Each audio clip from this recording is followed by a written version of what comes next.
Chioleit un sfoi blanc, un lapis, une tace taronde e un par di fuarpis.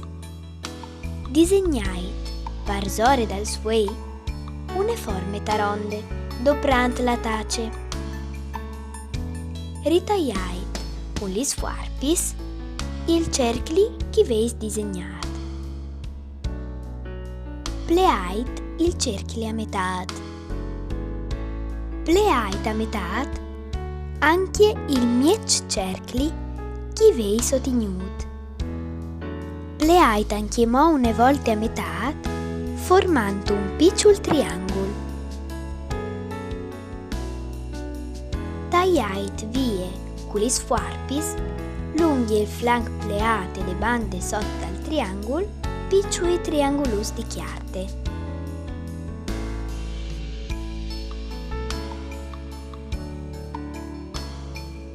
E comò viergeit il cercli di chiarte chi veis pleat.